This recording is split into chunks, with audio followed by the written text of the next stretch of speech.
Domingo foi Páscoa, né? Então, escolhi para hoje, estamos aí na quinta-feira depois da Páscoa, escolhi esse que é o maior capítulo e chega a ser maior do que a própria descrição dos evangelhos sobre a ressurreição de Jesus, né? É um dos maiores capítulos da Bíblia e é um dos poucos lugares que tem um capítulo inteiro dedicado a uma só coisa.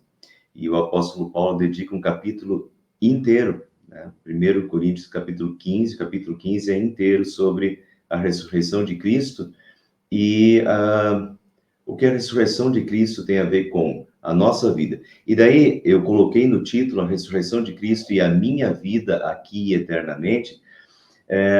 Até pensei em colocar a ressurreição de Cristo e a nossa ressurreição, só que nesse capítulo é mais do que isso, não é simplesmente, Paulo não está refletindo apenas no que a ressurreição de Cristo representa para a nossa ressurreição, ou seja, para a nossa vida eterna, mas também as implicações que tem a ressurreição de Cristo para a nossa vida já aqui e agora neste mundo.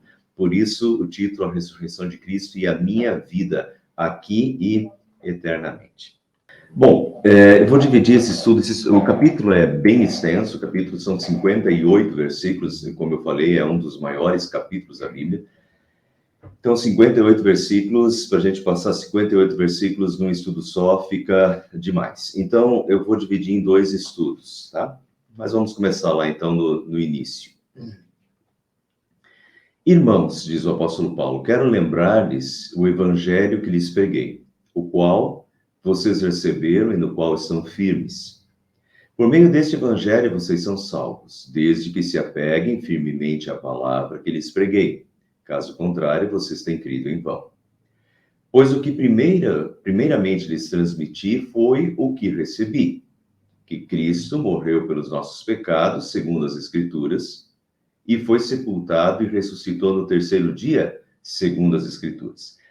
Eu sublinhei o segundo as Escrituras porque antes da Páscoa nós vínhamos estudando os salmos messiânicos. E nos salmos messiânicos, o Salmo 69, o Salmo 22, né? O Salmo 8, o Salmo 118, fica absolutamente claro como Deus já havia, então, as Escrituras, segundo as Escrituras, o que Cristo morreu pelos nossos pecados, segundo as Escrituras. As Escrituras do Antigo Testamento, nesses salmos que eu mostrei para vocês antes da Páscoa, bem como em tantas, nas profecias de Isaías 53, por exemplo, que a gente leu na Sexta-feira Santa, enfim, as Escrituras do Antigo Testamento já profetizavam o Cordeiro de Deus que viria, a morte do Cordeiro, né? Isso estava profetizado já. Então, Cristo morreu pelos nossos pecados segundo as Escrituras, como já estava profetizado. Foi sepultado e ressuscitou ao terceiro dia, segundo as Escrituras também, né? Porque no Antigo Testamento, no Salmo 22, o Salmo 22 já profetiza a ressurreição de Jesus. O Salmo Isaías, capítulo 53, no final do capítulo, eu mostrei isso algumas semanas atrás, final do capítulo 53 de Isaías já profetiza a ressurreição. Portanto, tanto a morte de Jesus já estava profetizado, amplamente profetizado no Antigo Testamento, quanto a ressurreição de Jesus também estava amplamente profetizada no Antigo Testamento. Então, as Escrituras, segundo as Escrituras, né, nada aconteceu que já não tivesse sido predito, prefigurado, né, nas Escrituras. E daí Paulo continua, então, Jesus morreu pelos nossos pecados, segundo as Escrituras, foi sepultado, ressuscitou ao terceiro dia, segundo as Escrituras, e apareceu a Pedro, e depois aos 12. Nós vamos ver isso, Páscoa foi domingo passado, então o próximo domingo é um domingo que a gente lembra da aparição de Jesus para os discípulos, né? Uma semana depois, Jesus aparecendo para os seus discípulos. Então, Jesus apareceu a Pedro, depois aos 12, e daí diz, e depois disso apareceu a mais de 500 irmãos de uma só vez, a maioria dos quais ainda vive, embora alguns já tenham adormecido. E isso daqui é super interessante, porque nos evangelhos, Os evangelhos, o propósito da vida dos evangelhos, dos evangelistas, é narrar eventos ou frases de Jesus, palavras de Jesus, durante a sua vida. Então, os evangelhos, eles terminam com a morte, a ressurreição e a ascensão de Jesus aos céus. Quando Jesus ascende aos céus, terminam os evangelhos são resumidos. E os evangelhos, eles falam das Marias que viram Jesus, eles falam de Pedro, de João, que correram para o túmulo de Jesus, viram o túmulo aberto, eles falam dos 12 discípulos que viram Jesus, né? Mas eles são absolutamente resumidos. E aqui é interessante o seguinte, o apóstolo Paulo não é dessa época. A carta aos Coríntios foi escrita no ano 56 depois de Cristo. Então, Jesus morreu no ano 33, com 33 anos. Morreu em 33 e Paulo escreve a carta de Coríntios em 56. Portanto, nós temos aí um intervalo de 23 anos depois. Paulo está escrevendo 23 anos depois. E Paulo foi convertido só depois. Agora, é interessante, então, que essa perspectiva do depois, né?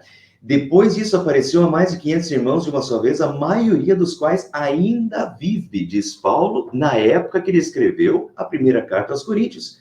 Portanto, essas 500 pessoas que viram Jesus ressuscitado, provavelmente esse evento aqui é o evento, 500 irmãos de uma só vez, diz.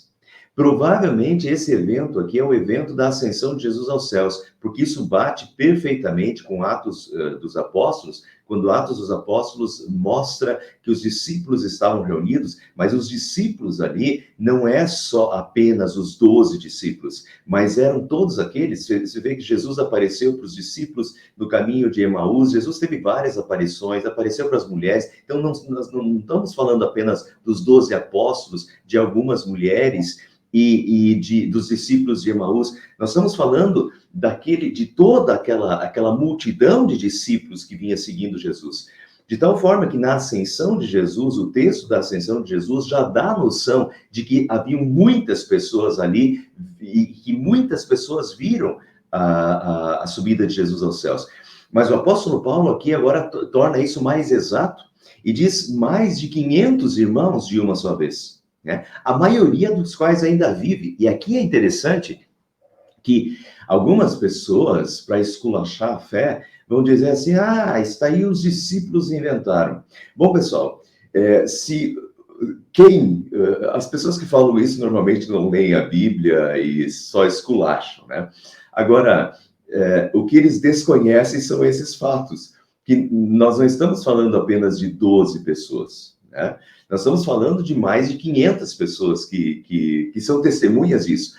E Paulo diz que a maioria dos quais ainda vive, quer dizer, 23 anos depois, o apóstolo Paulo conhece essas pessoas e teve contato com essas pessoas que viram Jesus subindo aos céus, que não são só os 12 discípulos, né? É uma multidão de pessoas que 23 anos depois ainda está viva e está testemunhando que viram a ascensão de Jesus aos céus. Ou seja, não é só a ressurreição, é a ressurreição e a própria ascensão de Jesus aos céus. Quer dizer, eles viram Jesus em carne, em osso, né, visivelmente subindo aos céus. E isso mexe com eles profundamente. 23 anos depois, eles continuam testemunhando a sua fé. E o apóstolo Paulo, que foi convertido depois, conhece essas muitas pessoas que testemunharam Jesus ressuscitado subindo aos céus.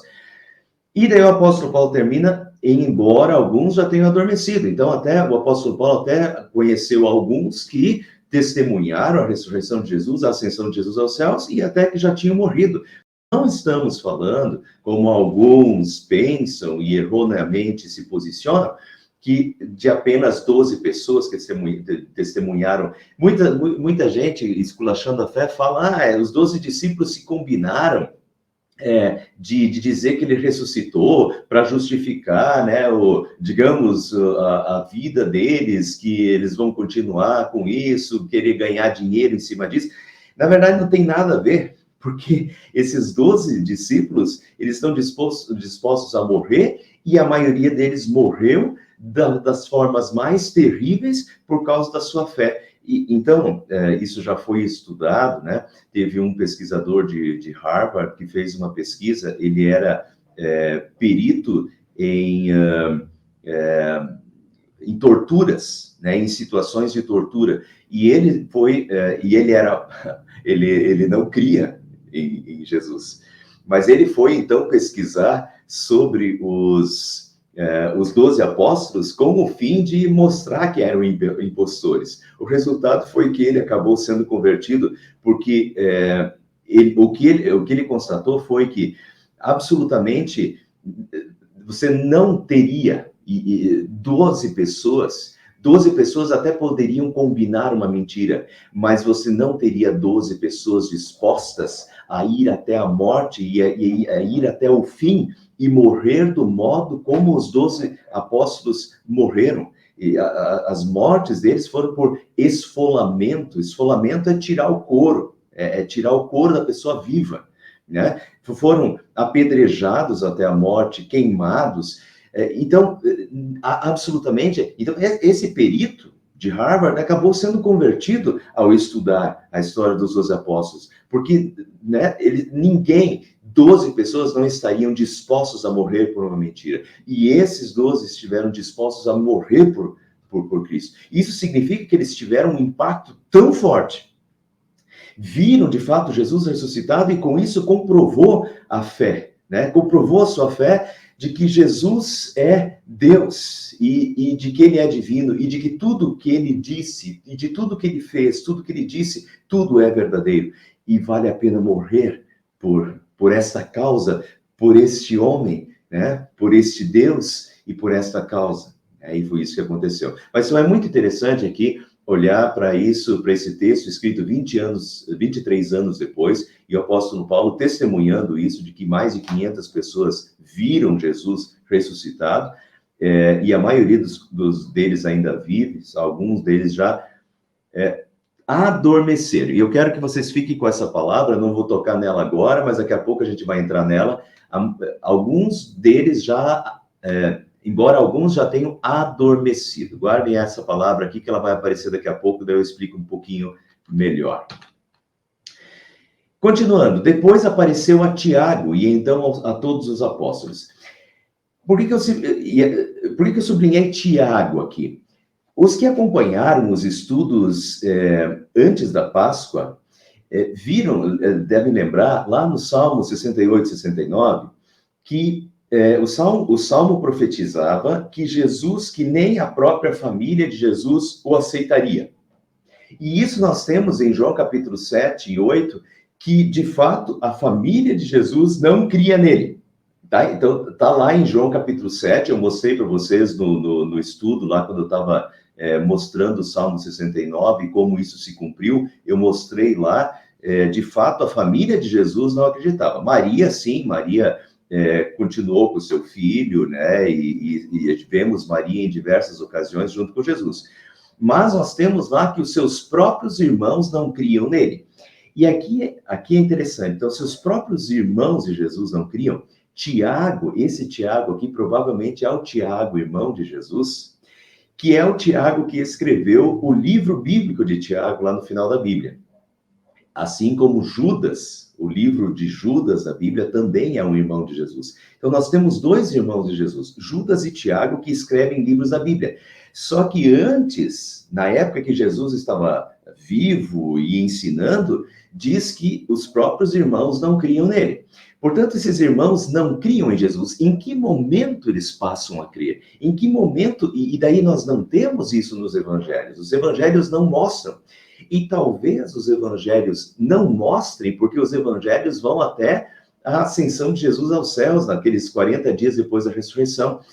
Provavelmente eles não chegam a comentar, porque Tiago foi convertido justamente na ressurreição de Jesus, e diz aqui Paulo que Jesus apareceu a Tiago, né? Então, é bem interessante que um irmão de Jesus, que antes não cria nele, agora, depois que ele vê Jesus crucificado, morto, e vê Jesus ressuscitado, Jesus aparece para ele, e daí a gente não tem de novo, seria até interessante a gente ter, né, o diálogo que Jesus deve ter tido com Tiago depois de ressuscitado. E ver Jesus ressuscitado, então Tiago não tem mais dúvida de que Jesus é, de fato, o Filho de Deus, assim como todos os outros 12 apóstolos, né? Tiago não tem dúvida de que não é apenas um ser humano, não é apenas o seu irmão que se criou com ele. Jesus é Deus, né? E o ver ressuscitado. E interessante, Tiago foi queimado. Então, vejam como uma pessoa que antes não cria, vê Jesus ressuscitado, e assim como os outros 12 apóstolos que morreram das formas mais, a gente chama isso de morte de mártir, as mortes mais terríveis, o próprio Tiago, agora que antes não cria, agora é queimado, né? Queimado vivo, mas continua até o fim, testemunhando, né, a sua fé nesse seu irmão, Jesus, né? Jesus Cristo, morto e ressuscitado. É bonito isso aí. Com Judas deve ter acontecido uma coisa muito semelhante, porque Judas também era um dos irmãos que não cria, e depois acaba sendo um daqueles que escreve, inclusive, um dos livros da Bíblia, assim como Tiago. O livro de Tiago é muito, muito interessante, muito bonito. Continuando, depois destes todos, né? Apareceu também a mim, diz Paulo, como a um que nasceu fora do tempo. E a gente tem que lembrar, então, Paulo não é da época de Jesus, né? Paulo foi convertido 3 anos depois, provavelmente, da ascensão de Jesus aos céus. Mas é interessante que, como é que acontece a conversão de Paulo? Quem aparece para Paulo? Quem faz Paulo cair do cavalo? E como a voz, o que a voz que apareceu para Paulo dizia? Paulo, eu sou Jesus a quem tu persegues. Eu sou Jesus a quem tu persegues. Quer dizer, Jesus apareceu para Paulo. Então, Paulo diz, e depois apareceu também a mim, como a um que nasceu fora do tempo. Pois sou o menor dos apóstolos, nem sequer mereço ser chamado de apóstolo, porque persegui a igreja de Deus, mas pela graça de Deus eu sou o que sou, e a sua graça para comigo não foi em vão. Antes trabalhei mais do que todos eles, contudo não eu, mas a graça de Deus comigo. Portanto, quer tenha sido eu, quer tenham sido eles, é isso que pregamos e é isso que vocês creem. Então, aqui é interessante, e vejam isso, que de novo, o título, a ressurreição de Cristo e a minha vida aqui eternamente. Vejam como a ressurreição de Jesus tem um impacto sobre a vida de todas aquelas pessoas que viram Jesus ressuscitado, foram impactadas pela ressurreição de Jesus.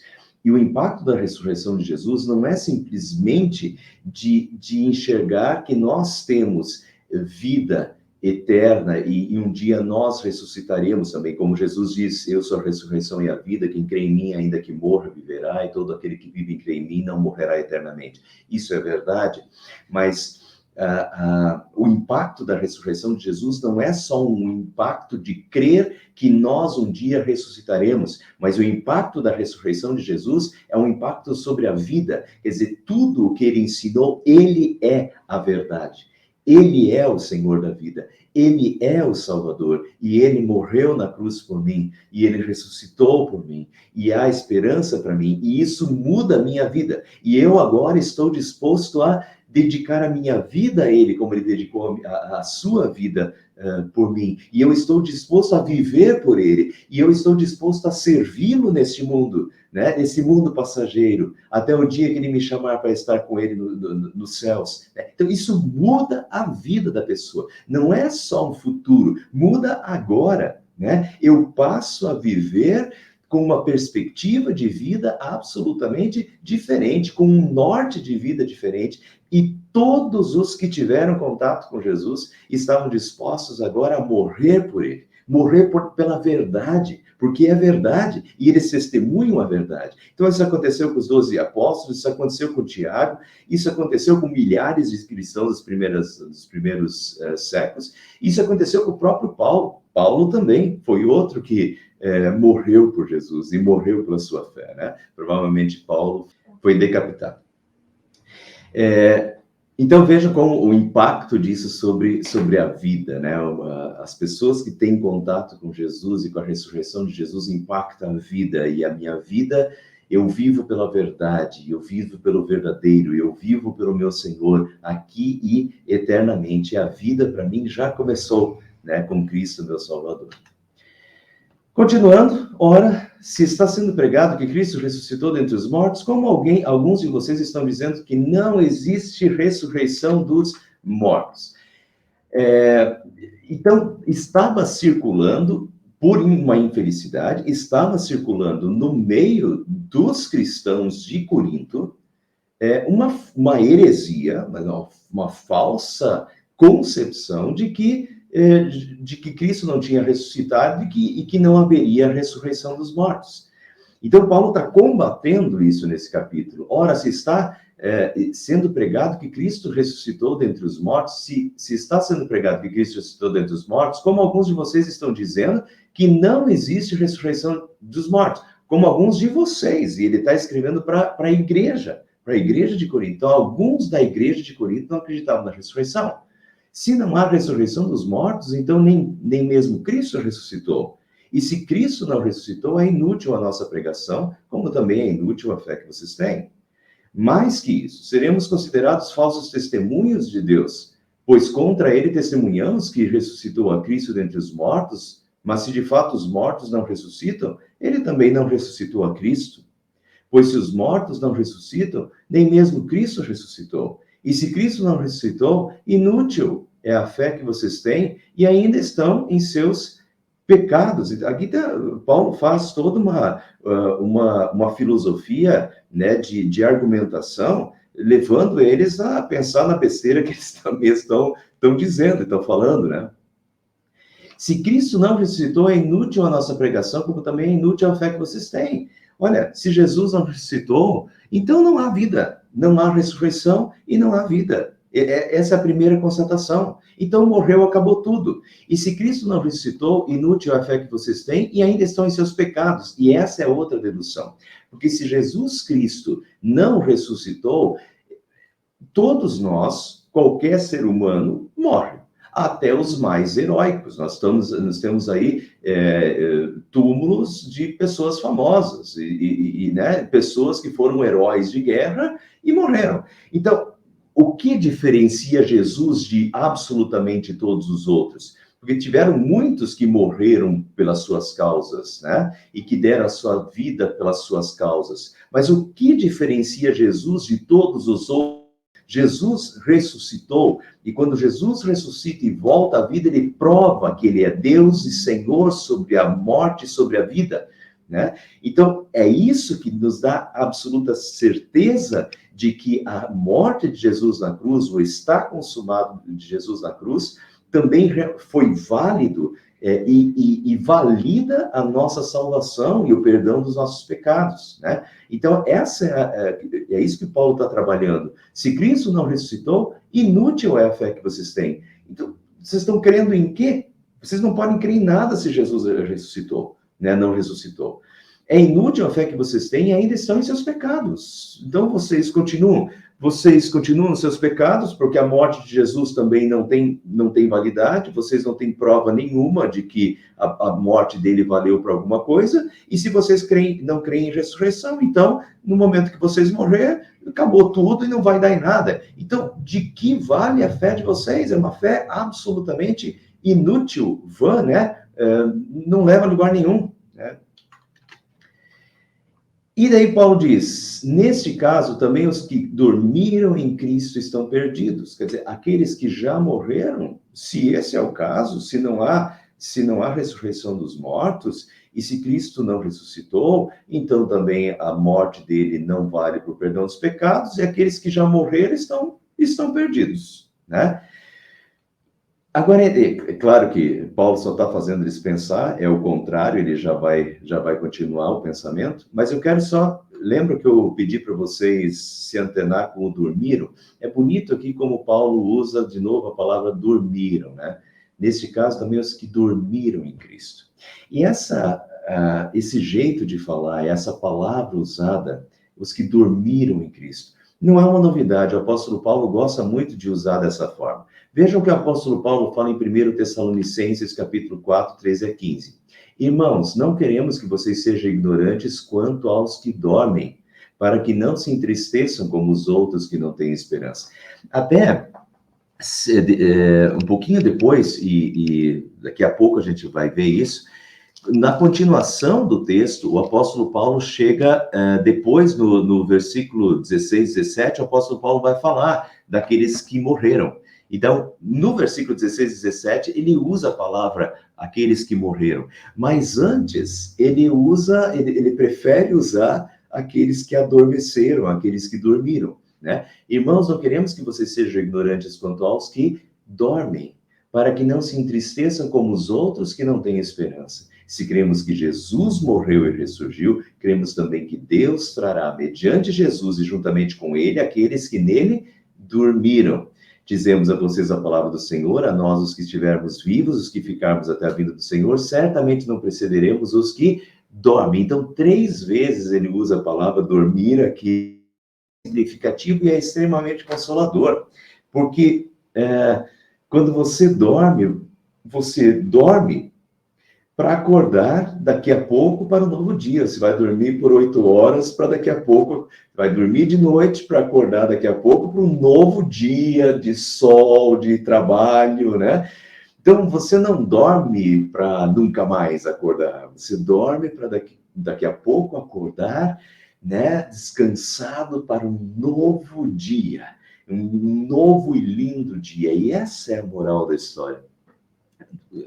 A morte para nós não é um até nunca mais, não é um tudo acabou. A morte para os cristãos é um adormecer em Cristo, os que dormiram em Cristo. É um adormecer em Cristo, né? Que por um tempo, é estar dormindo por um tempo, até esperando, né, o dia raiar. E o dia da volta de Cristo e esse lindo dia, né, esse dia eterno que vai começar em breve, quando Jesus Cristo voltar. Então é bonito e é extremamente consolador como cristão encara a morte, né? Irmãos, não queremos que vocês sejam ignorantes quanto aos que dormem, para que não se entristeçam como os outros que não têm esperança. Nós temos esperança, e a nossa esperança é de que, se cremos que Jesus morreu e ressurgiu, cremos também que ele trará, mediante Jesus e juntamente com ele, aqueles que nele dormiram, né? E nós vamos ressuscitar, para um novo dia, para os novos céus e para a nova terra, para uma vida que não tem mais fim, para o dia do Senhor. O dia do Senhor, esse lindo dia, esse dia eterno, e essa vida plena, essa vida eterna. Então, por enquanto, nós dormimos, e nós dormimos o Senhor, nós descansamos no Senhor, aguardando o raiar do novo dia, né? Esse maravilhoso dia que nos aguarda. Então, isso é um outro modo de enxergar a morte, não como fim, né? Mas a morte como um adormecer em Cristo, esperando o dia do Senhor raiar. Se é somente para essa vida que temos esperança em Cristo, dentre todos os homens, somos os mais dignos de compaixão. Tenha dó, né? Dá dó. Então, uma pessoa que acredita que né, a esperança dela é só para esse mundo e morreu, acabou, então é digna de compaixão, né? Daí não dá em nada, né? Mas, de fato, Cristo ressurgiu dentre os mortos, sendo as primícias dentre aqueles que dormiram. Visto que a morte veio por meio de um só homem, também a ressurreição dos mortos veio por meio de um só homem. Pois da mesma forma como em Adão todos morrem, em Cristo todos serão vivificados. Aqui é 1 Coríntios 15, é importante, o apóstolo Paulo escreveu 13 cartas ao todo, e é importante fazer triangulações, e é maravilhoso a gente conseguir fazer as diversas triangulações entre as cartas do apóstolo Paulo. Aqui o tema é ressurreição, e o apóstolo Paulo fala, então, resumidamente sobre isso daqui, visto que a morte veio por meio de um só homem, né, Adão, também a ressurreição dos mortos veio por meio de um só homem. E agora, Se a gente for lá para Romanos, capítulo 5, que foi um texto que eu usei na Sexta-feira Santa, então, em Romanos, capítulo 5, o apóstolo Paulo diz assim como uma só transgressão, né, o pecado lá de Adão e Eva, assim como uma só transgressão resultou na condenação de todos os homens, assim também um só ato de justiça, a morte de Jesus na cruz, resultou na justificação de todos os homens. Então, assim como o pecado entrou no mundo por um só e condenou a todos, mas também por um só, Jesus Cristo, o sacrifício de um só salvou a todos. Isso diz respeito ao perdão dos pecados e à salvação, mas isso também se aplica, e daí o apóstolo Paulo entra nisso aqui, visto que a morte também entrou como um castigo pelo pecado. A morte veio por meio de um só homem, também a ressurreição dos mortos veio por meio de um só homem. Quer dizer, em Jesus tanto anula o efeito do pecado e traz salvação. O pecado entra no mundo, condena a todos, mas através de Jesus, do seu sacrifício, ele salva todos, quanto também a morte, né? A morte por causa do pecado reinou ou passou a todos os homens, mas a ressurreição de Cristo também vale para todos, né? Visto que a morte veio por um só homem, também a ressurreição dos mortos veio por meio de um só homem. Quer dizer, a morte e a ressurreição de Jesus são o centro da fé. A morte é a salvação dos nossos pecados e a ressurreição é a certeza de que a morte já não tem mais domínio sobre nós, porque Jesus ressuscitou e nós também ressuscitaremos, né? Pois da mesma forma como em Adão todos morrem, em Cristo todos serão vivificados. Então a ressurreição de Jesus é onde reside toda a nossa esperança. Mas cada um por sua vez, diz Paulo. Cristo primeiro, depois, quando ele vier, os que lhe pertencem. Cristo o primeiro, diz Paulo. Interessante, então, vamos voltar um pouquinho, porque ele já falou sobre isso antes. Vejam, no versículo 20 ele diz, mas de fato Cristo ressuscitou dentre os mortos, sendo as primícias dentre aqueles que dormiram. Primícias é um termo da agricultura no Antigo Testamento. As primícias eram os primeiros frutos da colheita, né? da nova colheita. Então, Jesus Cristo é as primícias dentre aqueles que dormiram, é o primeiro entre aqueles que dormiram, né? Que morreram e ressuscitaram. E daí aqui ele volta a isso e diz Cristo, o primeiro. Muito bem. Então, Jesus Cristo foi o primeiro a ressuscitar. E daí ele continua, depois, quando ele vier, os que lhe pertencem. E aqui nós temos qual é o momento da nossa ressurreição, qual é o momento da ressurreição dos mortos. Então, vejam, nós estamos aí estudando diversas facetas da ressurreição e de como a ressurreição de Jesus implica na nossa vida. Então, eu estou aproveitando aqui os diferentes temas lançados por Paulo em 1 Coríntios para nos relembrar de assuntos bíblicos que dizem respeito à ressurreição. E um deles é, quando é que nós vamos ressuscitar? E aqui está claro, depois, quando ele vier, os que lhe pertencem. Então, Cristo primeiro, né, as primícias, primeiro que ressuscitou, e depois, quando ele vier, os que lhe pertencem. Daí, os que lhe pertencem vão ressuscitar. Vejam como isso aparece de novo em 1 Tessalonicenses 4, 15 a 18. Dizemos a vocês pela palavra do Senhor que nós, os que estivermos vivos, os que ficarmos até a vinda do Senhor. Então, quando acontece a ressurreição? Quando ele vier, né? Ou seja, na vinda do Senhor. Então, os que ficarmos até a vinda do Senhor, certamente não precederemos os que dormem, pois dada a ordem com a voz do arcanjo, o ressoar da trombeta de Deus, o próprio Senhor descerá dos céus. De novo, quando vai acontecer? Quando ele vier, quando o Senhor descer dos céus, na volta de Cristo. E os mortos em Cristo ressuscitarão primeiro. Os mortos em Cristo ressuscitarão primeiro. Quando ele vier, os que lhe pertencem. Tá vendo? Então, quando ele vier, quando Jesus descer dos céus na vinda do Senhor, aqueles que já dormiram virão juntamente com o Senhor, né, dos céus, descerão juntamente com o Senhor. Isso é um consolo tremendo, porque daí nós podemos saber onde eles estão hoje. Eles dormiram no Senhor e estão com o Senhor, tanto que quando Jesus Cristo vier, ele trará consigo aqueles que dormiram nele, né? Então, Jesus traz consigo as almas dos que nele dormiram, e os mortos em Cristo ressuscitarão primeiro. Isso significa o seguinte, eles ressuscitam primeiro, e nós, digamos que Jesus voltasse hoje, né? Digamos que Jesus voltasse amanhã, e nós ainda estamos vivos. Como é que vai funcionar isso? Quando Jesus vier, ele trará consigo aqueles que nele dormiram, quer dizer, as almas dos que dormiram, e eles vão ressuscitar primeiro. Os mortos em Cristo ressuscitarão primeiro. E daí? E nós? Então, nós vamos passar pela morte? Nós vamos precisar passar pela morte? Não, nós não vamos precisar passar pela morte. O que vai acontecer? Depois disso, os que estiverem vivos serão arrebatados juntamente com eles, né? Os que dormiram em Cristo e que agora já estão ressuscitados.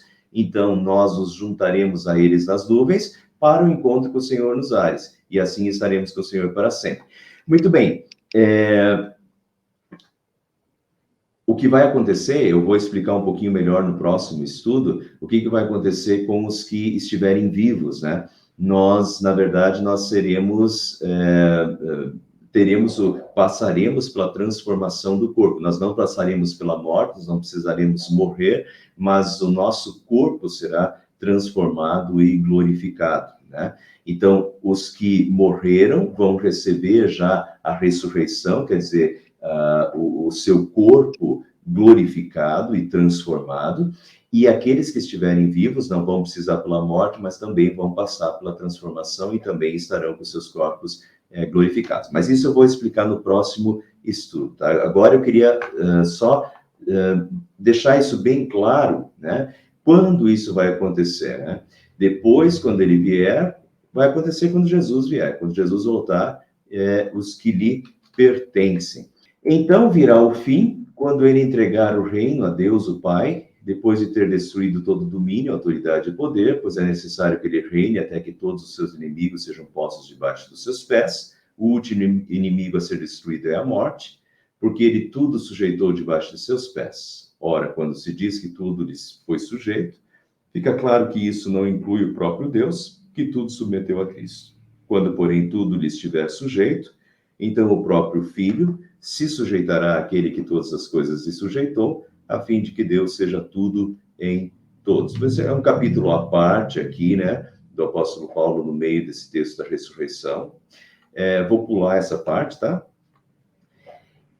Isso aqui é um versículo extremamente complicado. Se não há ressurreição, que farão aqueles que se batizam pelos mortos? Se absolutamente os mortos não ressuscitam, por que se batizam por eles? Esse versículo aqui dá pano para manga, tem pelo menos 40 versões diferentes de explicações sobre esse versículo. É extremamente complicado. Provavelmente, a explicação mais convincente que se tem sobre esse versículo, que a gente não tem muita base para interpretar esse versículo, porque a gente não sabe exatamente o que estava acontecendo em 1 Coríntios, o que estava rolando lá e o que eles pensavam. Mas o que provavelmente está acontecendo é que o apóstolo Paulo, vocês viram lá no início do capítulo que o apóstolo Paulo diz para eles, olha, tem gente no meio de vocês que não está dizendo que os mortos não ressuscitam, né? Então tem ideias erradas no meio deles. E provavelmente uma das ideias erradas que estava circulando no meio deles era de que algumas pessoas estavam se batizando por pessoas que já tinham morrido. Então, o apóstolo Paulo está lidando, de certa forma, jogando eles contra eles mesmos, dizendo, olha, se vocês estão crendo nisso, de que não há ressurreição, o que farão aqueles que estão batizando pelos mortos, né?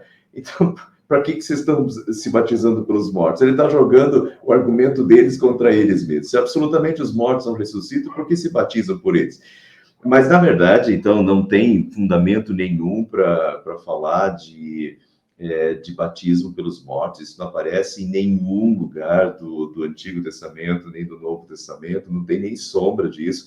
Por isso que se acha que o que Paulo está fazendo é jogando um argumento falso deles contra eles mesmos e dizendo, olha, se vocês não acreditam numa coisa, como é que vocês estão acreditando na outra? Né? Mas, na verdade, não tem nada de verdade nisso, não tem nada de batizar pelos mortos em nenhum lugar, né? Não é essa a questão.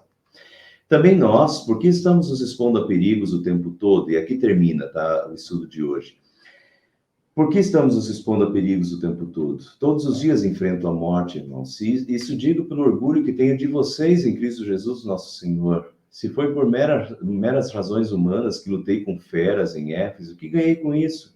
Se os mortos não ressuscitam, comamos e bebamos, porque amanhã morreremos.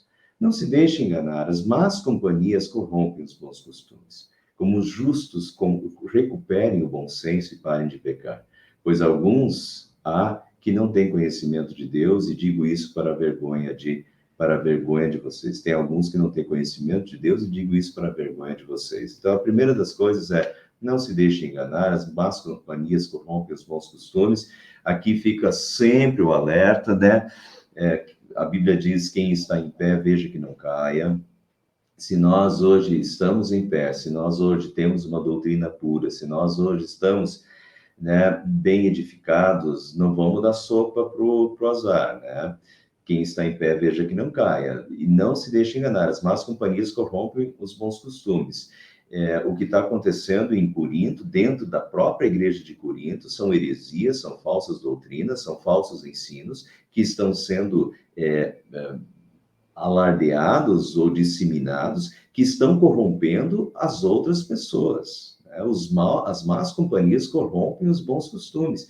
E isso, então, a gente pode usar esse ditado aí para tudo, isso é um ditado popular, né, diga-me com quem andas, que dir-te-ei quem és, mas essa questão de más companhias, a gente sabe que de fato é problemático, mas aqui o apóstolo Paulo aplica isso também à questão espiritual, de que as más companhias, né, que têm ensinos errados sobre Deus, corrompem os bons costumes. E vejam como tem bastante gente, tem cristãos que, por exemplo, não vem problema no espiritismo.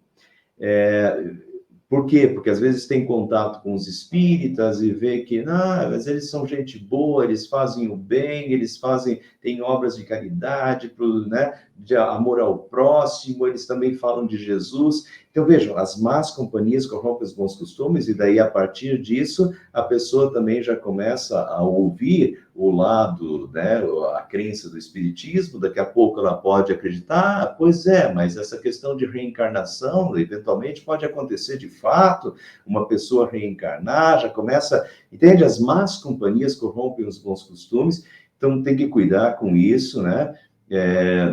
E o que o apóstolo Paulo está dizendo aqui, como justos recuperem o bom senso. O termo grego aqui é uma pessoa bêbada, né? Uma pessoa bêbada que não sabe o que faz, que está meio tonta, que não sabe para onde está indo. E o apóstolo Paulo diz aqui, olha, recuperem, né? Acordem para a vida, recuperem o bom senso, né? Pare de beber. E pare de beber de outras fontes, né? As más companhias corrompem os bons costumes. E para terminar, se os mortos não ressuscitam, comamos e bebamos, porque amanhã morreremos, né? Então, não faz. E aí que está a nossa vida. Como é que a ressurreição de Jesus implica na nossa vida? Olha, se Jesus não ressuscitou, então não vai dar em nada. Um dia a gente vai morrer, daqui a pouco a gente vai morrer, né? Carpe diem, aproveita o dia, faça o que te der na telha, porque não vai dar em nada. A gente vai morrer e tudo acabou. Compreende? Então, quem não tem esperança de vida após a morte, a única coisa que tem é esse mundo, e esse mundo é passageiro. Carpe diem, aproveita a vida, não respeite regras. Um dia você vai morrer e tudo acabou, então aproveite a tua vida, né, com tudo que você tem direito, né, viva sem regras, leva a uma filosofia de vida, a uma ótica de vida distorcida. Agora, se você crê que Jesus morreu por você, salvou a tua vida na cruz, por amor a você, que deu a sua vida por amor a você para te salvar, que quer o teu bem, então você vai seguir a palavra dele, porque ele é o bom pastor que deu a vida por você, que te ama ao ponto de dar a vida por você. Então você vai, ele é o teu bom pastor que está te guiando pelo bom caminho e que quer a tua salvação, então você vai seguir os seus passos. Ele ressuscitou e ele é a certeza, eu vivo, vós também vivereis, eu sou a ressurreição e a vida. Quem crê em mim, ainda que morra, viverá, e todo aquele que vive e crê em mim não morrerá eternamente. E nós não estamos caminhando para a morte, nós estamos caminhando para a vida eterna. Nós sabemos que vamos adormecer um dia, que nós vamos morrer, adormecer um dia, até a volta de Cristo para o raiar do dia eterno, né? Desse dia pleno, absolutamente perfeito que nos espera. E essa é a ótica da minha vida. E é assim que eu vivo. Então eu não vivo aqui, eu vou evitar os pecados, sim. Por quê? Porque é o meu Senhor que me fala, é o meu bom pastor que só quer o meu bem. Isso é para o meu bem. E tudo que Jesus ensinou é para o meu bem. E eu vivo para servir o meu Senhor que é o Senhor da vida, que é o Criador da vida, que é o Salvador da minha vida. Então a minha vida é uma vida dedicada ao meu Senhor. É uma vida que já começou e que dura eternamente. Compreende? Então isso implica no meu dia a dia, como é que eu me comporto, como é que eu falo, né? O que eu creio, como eu me comunico, tem a ver com toda a minha vida, com o meu dia a dia, né? E para terminar, vejam, daí como isso implica, e no último versículo do texto, Paulo diz assim: portanto, meus amados irmãos, mantenham-se firmes e que nada os abale. Sejam sempre dedicados à obra do Senhor, pois você sabe que no Senhor o trabalho de vocês não será inútil. Né? No Senhor, quando a gente tem esta fé desse Senhor vivo, ressuscitado, que ascendeu aos céus, que está lá o Senhor, o cabeça do corpo da igreja, que está olhando para mim todos os dias, que está me vendo hoje, que está vivo, ressuscitado, olhando para mim, zelando por mim, né? O meu trabalho, a minha vida é dedicada a Ele, ao meu Senhor eterno. E tudo que eu faço, né, não é em vão. Tudo que eu faço por Ele não é em vão. Tudo que eu faço por Ele é visto por Ele, né? Meus amados irmãos, mantenham-se firmes e que nada os abale. Sejam sempre dedicados à obra do Senhor. A nossa vida é para o Senhor. Esse mundo é transitório, esse mundo é passageiro, né? Sejam dedicados à obra do Senhor. É isso que tem valor eterno. A obra do Senhor tem valor eterno. Pois vocês sabem que no Senhor o trabalho de vocês não será inútil. O trabalho aqui nesse mundo um dia vai acabar, né? E tudo que você faz nesse mundo um dia acaba e vai ser destruído por esse mundo, porque esse mundo todo vai ser destruído. Mas o trabalho que você faz ao Senhor, acumulem para vocês tesouros nos céus, da traça de ferrugem não corroem, de ladrões não escapam, nem roubam. Né? Aí está o seu tesouro, e esse trabalho, né? Dedicados à obra do Senhor, a obra do Senhor, o que você faz na obra do Senhor e para o Senhor são tesouros, né? Nos céus, onde a traça, a ferrugem não corroem, onde ladrões não escapam, nem roubam. Amém.